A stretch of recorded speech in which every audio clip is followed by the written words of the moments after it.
Hello, Aikada. We all want a place where we can feel accepted, where we can be ourselves without any judgment. But for many in the LGBTQIA+ community, even a simple haircut can be uncomfortable. That's why two entrepreneurs decided to create a space where everyone feels welcome.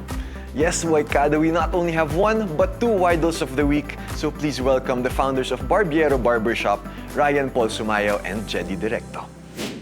In 2017, I was still in grad school. I was taking masters in entrepreneurship. So I was thinking of kind of an idea na paano ba ako, parang I don't want to be an employee for the rest of my life. I want to have kind of a business. And even before that, I've been doing work on parang queer identities also and looking into my history as a queer person growing up in the province. So I think isa yun sa mga naging inspiration. I was obsessed with the idea of having a safe space. I was asking myself, sabi ko, why do I feel uncomfortable kapag pumupunta ako sa mga barbershop as, bilang isang bakla? Pareho naman kami na binabayad mong katabi kong kliyente, so why do I feel uncomfortable? So that kind of sparked the idea of creating a safe space, especially for haircuts. And Barbiero opened in July 2022, roughly 4 years ago, and the rest is hairstory. So one of the values that we uphold is that hair has no gender. It's really scientific. Yung buhok naman talaga natin, wala siyang indicator ng gender. It's really just the hair follicle.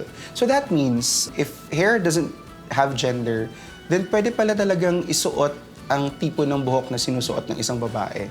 Pwede siyang isuot ng isang lalaki, no? Ibig sabihin wala siyang pinipiling gender. And at its core, yung kasabihan na ang buhok ay walang kasirian, it's basically upholding that idea of, for the queer community, diba, of becoming who you are.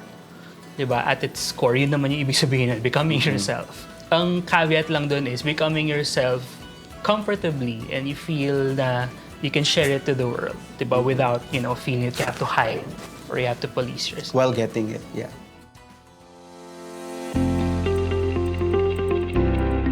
Importante na irespeto natin yung gender expression ng isang tao. Mainly because it's that person's way of realizing his full potential. If we're able to give respect to that person, sinasabi natin, uy, tama ka, that's the right expression. Ito yung tamang expression mo. Walang mali sa expression mo. So you can be any way you want. You can be better at what you do. I think that's very important. Kaya kailangan itanaw yung respeto talaga. And you can't really realize your full potential if you're not honest with yourself. So it starts there, di ba? Parang if you can't express yourself authentically, then you'll feel trapped, you'll feel inauthentic. You'll be depressed. Or You'll be limited, yeah. And it's something that siguro yun for the heteronormative people around there, you don't really parang go through that. But for queer people, it's, it's a process. Yeah. And each of us have different journeys going through, from coming out of the closet and, opening up. Parang iba-iba yung kwento nun. Importante yung sense of community, especially for a queer barbershop like ours. We're just happy. We found them and they found us. Siguro ang mensahe namin for those people who experience exclusion or discrimination is that you can't succumb to fear.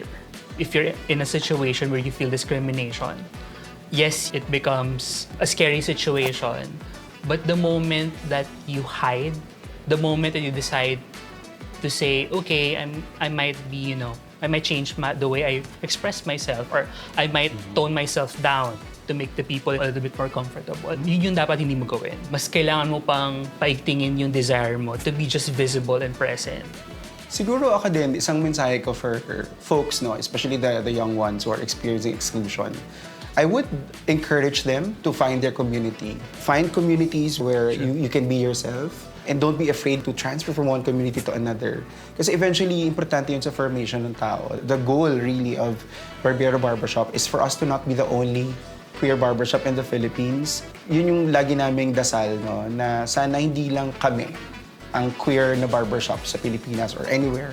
In the whole world, madami namang queer barbershops. We don't want to be the first and only queer barbershop in the Philippines. We want to encourage other establishments to do the same. Because feeling namin, kapag hindi na kami relevant, that's when the advocacy already is finalized, Kapag buong Pilipinas is already a safe space, hindi na kami kailangan, yun talaga yung gusto namin mangyari. eventually maging irrelevant. In a world full of labels, Ryen and Jedi created a space where everyone belongs. For them, confidence starts with acceptance. Kaya maraming salamat Ryen Paul Sumayao and Jedi Directo, our Y-Dols of the Week.